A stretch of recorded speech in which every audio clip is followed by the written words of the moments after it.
What's up, Internet? We are here once again. It has been one more week, and we are here with some more 401 Real Game by CoolBoy. Aw, yeah. And, last week we played some crap games, some amazing games. What are we going to play this week? Well, we're apparently playing Gradiers, which I think is Gradius. Except it's not. This is actually a completely different game called Sacross. And they just sprite hacked it to have the spaceship from Gradius in here. And normally you're riding like this kind of moped type thing for some reason. And it's kind of an... I want to say it's kind of a basic shmup, but it's also very, very difficult. Because you have to get through, you have to...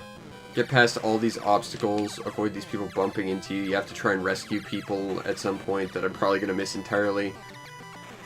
You can't take too much damage or you run out of energy, which is bad. I'm not claiming to be good at any of these games, but especially not this game. This game is actually really, really hard. If you want to see a legitimately interesting take on this game, because I'm going to keep name-dropping Game Center CX all the time, check out the episode where they did this, because... It's a very true-to-life instance of what this game is. I think shooting actually drains your energy as well, so I should not be mashing the button too much. But this is very much not Gradius. You're not getting options or speed-ups or anything. And it's not a particularly good game. I would say it's sort of a lukewarm, subpar shmup. It's okay, not great. But, you know, it's a thing to take some sort of interest in because, you know, all games are interesting, and this is yet another instance of an interesting sprite hack of an existing game that kind of changes the context a little bit of what the game is. Now, I remember that somewhere along the way there's like a building you're supposed to shoot, and I think those buildings are replaced by Moy heads in here because it's supposed to be Gradius, I guess. But there's a specific building you have to shoot, and if you do, you get like some kind of power-up that you need in order to complete the game as well. But, you know, it's a shmup. It does shmup-related activities, like shooting things and running into things and dying. And then you get a game over, and that's about as much as I want to play of that, so we'll continue on to something else. I was really hoping that was Gradius, actually, but, you know, it is what it is. Such is the nature of pirate gaming. You can never tell what you're going to get until you're getting it. Now, next is Hammer and Harry, which I think is actually Hammer and Harry.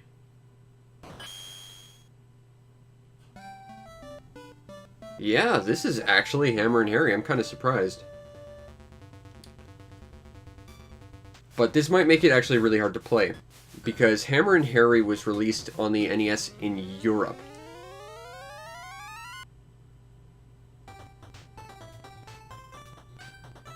So if it was a Japanese one, it would be more playable, I think. Unless they... Let's get busy! Actually, you know, I think this might have actually been tweaked, because... as a European release, it would play at about 50% faster than it should for North American equipment. But I think this is actually playing at the native speed, so I'm guessing someone tweaked the code or something. I'm not complaining. That actually makes this game awesome, because you can actually play it. This is actually a very long-standing series as well. I think you can still find Hammer and Harry today, or, well, the Japanese equivalent, of course, but it's been on a lot of games and consoles, and, you know, it's a solid platforming experience. Although, I'm not gonna lie, this is about the extent I've ever played it. Ouch! Also voice clips. Let's get busy! And I think that protects our head, possibly. What else do helmets do? Oh god, Harry! But I think later we're going to see a couple of games that are PAL versions that have not been modified at all. And they do play at stupid fast. and you don't want them to. Ouch. I don't think I can actually run past that guy at all either. But we'll see if we can.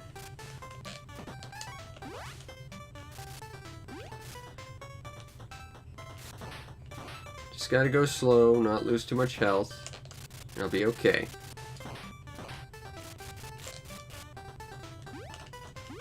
Up, and up, and up. Can I climb down this? No, I can't.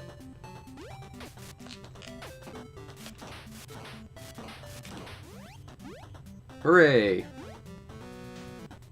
Okay, now we're at an actual boss. I think I have to hit his... I think those are pizzas back at him. This reminds me of a game called Pizza Pop, which is legit awesome as well, but that's a Japanese exclusive that's really rare as well. Actually, there's another game that reminds me of that. What was it called? It wasn't Out to Lunch. That was a really bad Super Nintendo game. What was it? Oh, well, we'll find it eventually.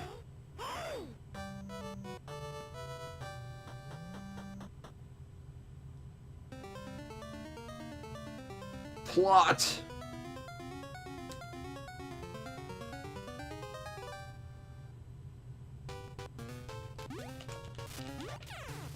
Okay, don't hit her. Got it.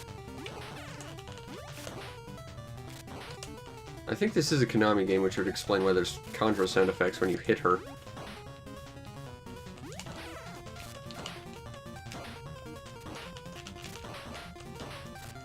$13, $14, $16, $17, $19, $22, $26, $27, $28. Hooray! We saved the day. Cool.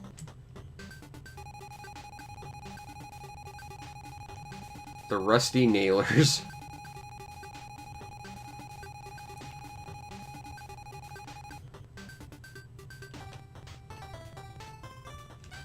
The music sounds very Japanese.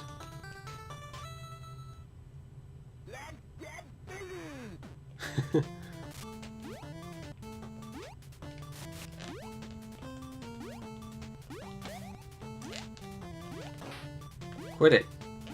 Quit it. Hooray! That's kind of a neat little touch. The music's pretty good too. Oh god, vertical scrolling. The weakness of every good game ever, because vertical scrolling is terrible. Ouch. Aww. Poor Harry. That was actually a lot of fun though. I might have to go back and play that later.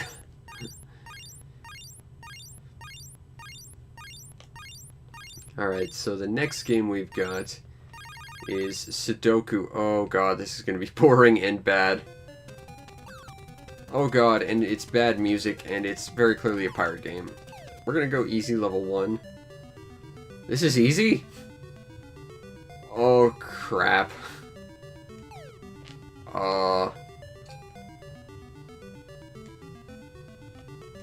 1. I understand how to play Sudoku, but I'm bad at it, to say the least. Okay, well, it can't be 2.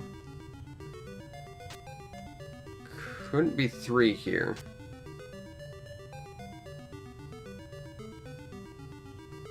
Could be 4 here, though. And 5 here.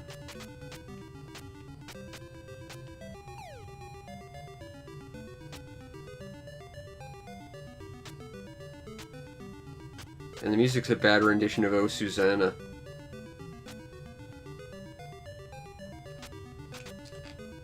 This one would have to be 6, assuming that I haven't screwed this up.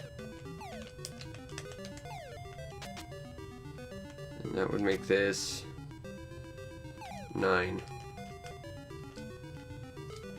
Okay, so 4 would have to be somewhere in these 3. Is there anything with a 4 here? Not seeing anything. 5 is there.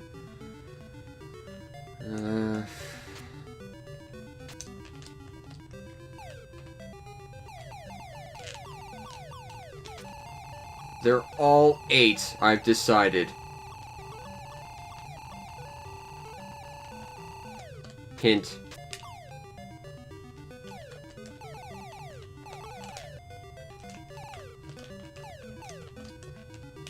Can I get a hint for every level? Submit! Aw, too bad. Can't listen to any more really bad renditions of already not interesting music. Such a shame.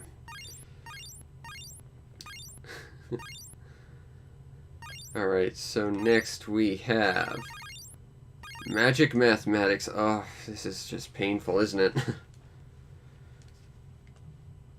Oh, it's by Sachin. This is going to be interesting. Sachin makes all these really awkward, original games. The thing about Sachin games is, like, half the time they're actually not without interesting merit, but they're just poorly made. Okay, let's math. 5 minus 3 times 10 equals, question mark, 20.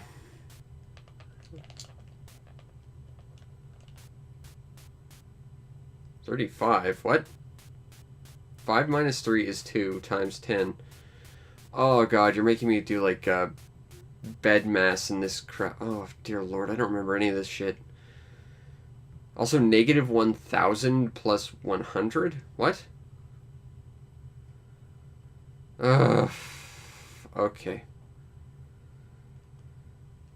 Can I just give up now, please? I don't like math.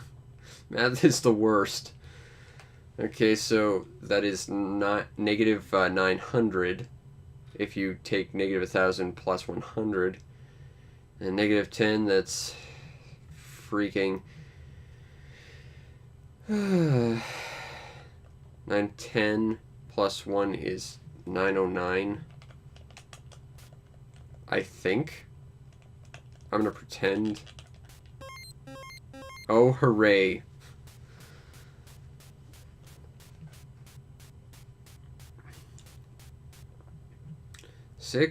Negative 6 plus 3 is 3. Minus 8 is negative 5. Plus 5 is 0. How is that wrong? What? Ugh. You're making life hard, game.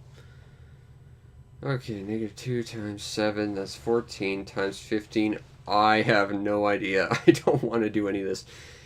Although this reminds me kind of something that I've kind of found pretty funny, and I don't know if it's the case anymore, but when I was a kid, your teacher would all the time tell you have to learn all this math stuff by, like, just in your head automatically. And you need to do this because you won't be just carrying a calculator around with you all the time. Well, you know, iPhones and stuff exist nowadays, and even my crappy iPhone still has a fairly complex calculator on it. So I think it's kind of weird that that's the case, that, you know, back in the day, you couldn't, you know, just have a calculator. You had to actually manually learn this stuff, and nowadays it's like, well, what's the point? You're always going to have a calculator on you now. Society proved you wrong, math. How do you feel about that? Actually, if there's anyone still taking, like, primary school mathematics, do they still teach long division? Because I can tell you, as an adult, that has never come up in life. Like, I genuinely don't think I've ever needed to know long division outside of when they taught it to me in 4th grade. Actually, the same thing with calculus. Calculus is only, like, really useful for, like, physics. Calculus is, like, the worst. Actually, after you learn basic division, multiplication, addition, and subtraction, there's not really a lot of value they teach you in mathematics. But, I could go on a long tirade about how valueless a lot of the inherent school system is nowadays, because I've got some strong school system thoughts.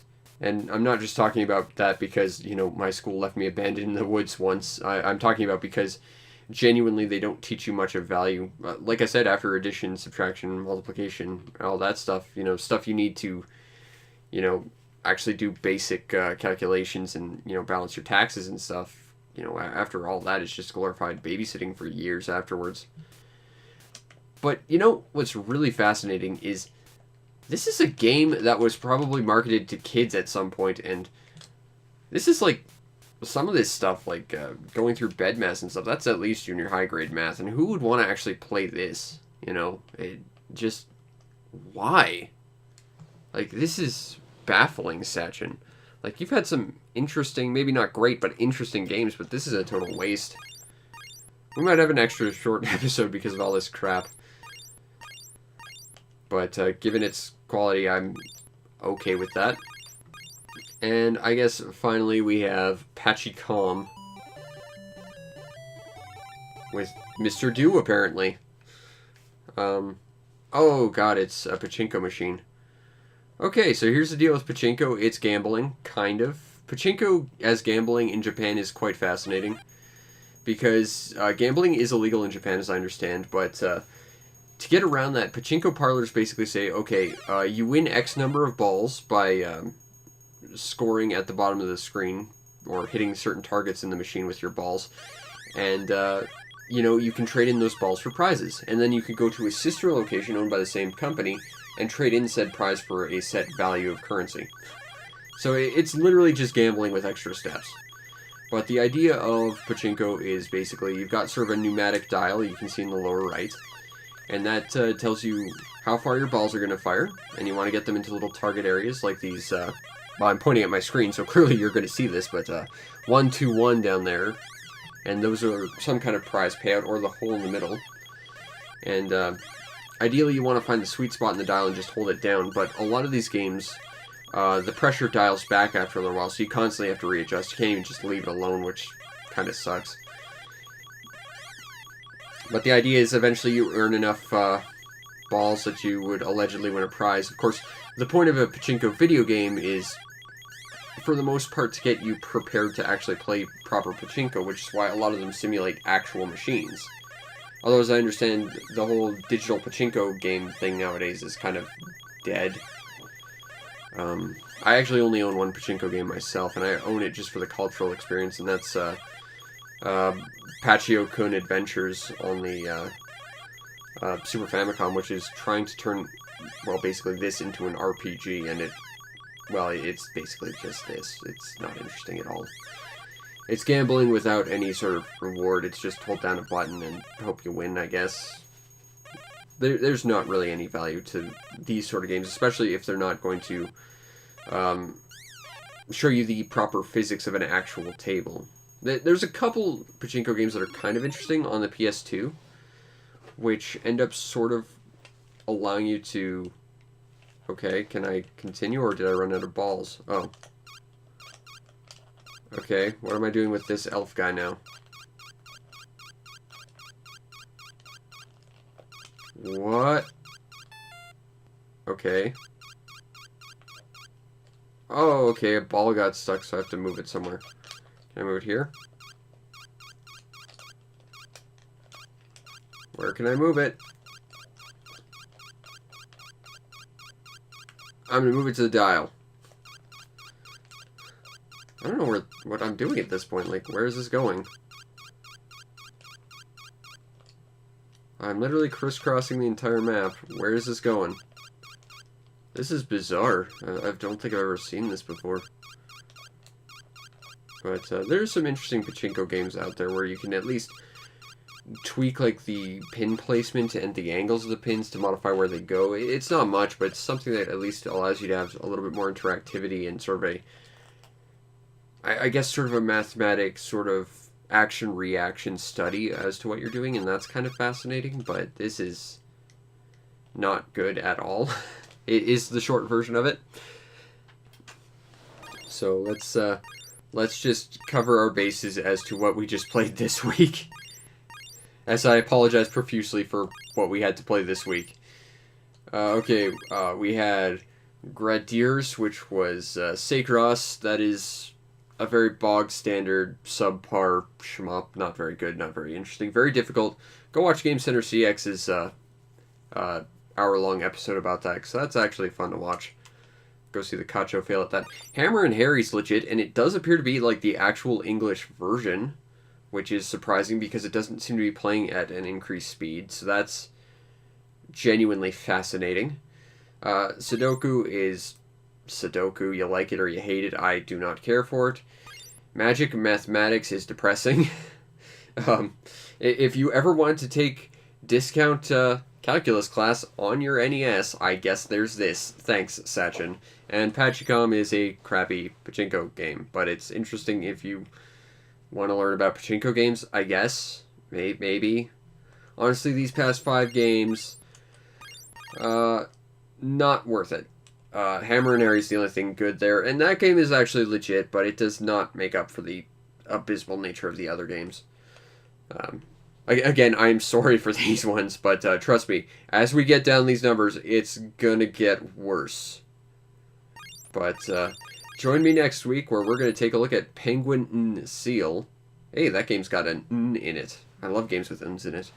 But if you enjoyed this, feel free to subscribe to the channel and let me know. And if you really want to help support the show, help check out the Patreon